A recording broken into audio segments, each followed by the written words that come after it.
So did the Jets actually have a bad or underwhelming draft class, or could it be that we are a bunch of beaten down, depressed, miserable fans because the team takes our money, raises prices, and we finally had some hope that it could work out in a 2-year window, and it blew up due to injury, incompetence, and just some good old-fashioned Jet fan bad luck, is the question I'm asking now that we're a week removed from the draft, because it's probably the most negative immediate reaction I've seen to a draft class since I've been an online Jet human, both from fans and content creators, which I guess means you're a Jet fan with internet. And I don't really understand it because, honestly, I'm looking at this draft class, and I know a lot of it is about Smith. And I haven't been critical of the Smith pick, mostly because I still have to get to watching him play, which I feel like is at least a fair barometer for criticizing it. Where guys like, look, Connor Rogers, I know Jet fans are pissed at him, but it's like, dude, the guy's by trade, he is a paid draft analyst. He has a board. He watches the player. He writes a scouting report. That's already published. So he can't come on because his favorite team drafts a player and then say, no, all this stuff I said and research is actually not true. So it is what it is, man. But I'm not a draft scout, so I gotta just watch the dude play, and I'll give my 2 cents. Now, I will say with Smith, he obviously is bringing a niche skill set that the wide receiver room is definitely lacking. I do wonder if they could have came away with him at a later part in the draft, and he has some hurdles to overcome to working out as a 4th round pick, which isn't a complete dart throw. It's not like taking Zach Kuntz in the end of the 7th round because he had a high RAS score. It's a top 110 pick, right? Got to start hitting on some of these. And he has to overcome the hurdles of having a high drop rate, being undersized, and battling a lot of injuries and being pretty small. So he's got to overcome those hurdles, whereas maybe you could argue other players that could have been had in that spot wouldn't have as many hurdles to overcome in order to end up justifying their draft spot. So that's all I can really say about Smith there. Hope it works out. But so I don't even think it's incorrect to criticize that pick. I just think we're allowing that pick to really cloud the overall picture of the draft class, where I'm looking at, man, I think you got Membu, who's going to plug next to Olu and be a decade starter at tackle. Mason Taylor is, again, if he is just on par for a top 45 pick, nothing crazy, not a complete steal, just like, yeah, that looks like a 2nd round pick. He's going to be one of the best tight ends production-wise in Jets history. Truly, that's how bad the position has been for us. And I think out of Moore and Thomas, can one of them hit and be a secondary starter? And then out of the last 3 picks, can 2 of them stick as backups, one of them washes out of the league, maybe a UDFA makes it on special teams? Like, that outcome, which I don't think is that what I just described, I don't think that takes a lot of faith to believe. I think that's pretty reasonable.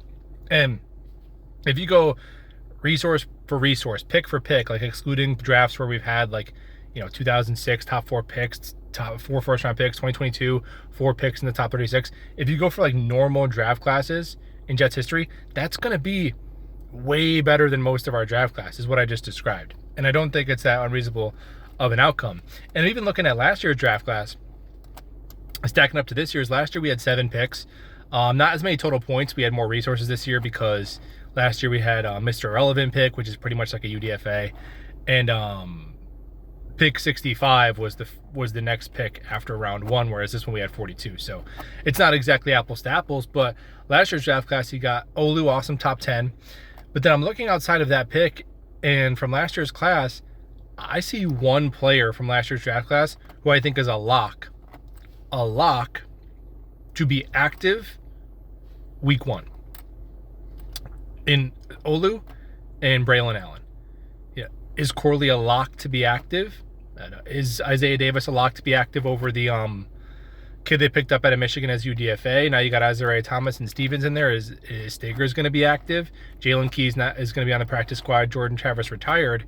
So if I really wanted to put on my negative glasses and kill a draft class, you could kill that one pretty easily, because all we know that you've got from it outside of a top 10 pick was running back depth in rounds 4 and 5, which teams get in the 7th round UDFA vet minimum, and you only had to draft that because you took a running back in the 5th round last year that played a half a season and was out of the league. So if I wanted to put on my negative glasses, I could kill the 2024 class pretty easily, and nobody was calling for anybody to be fired the day after that class, to my recollection. With Corley, I liked the Corley pick at the time.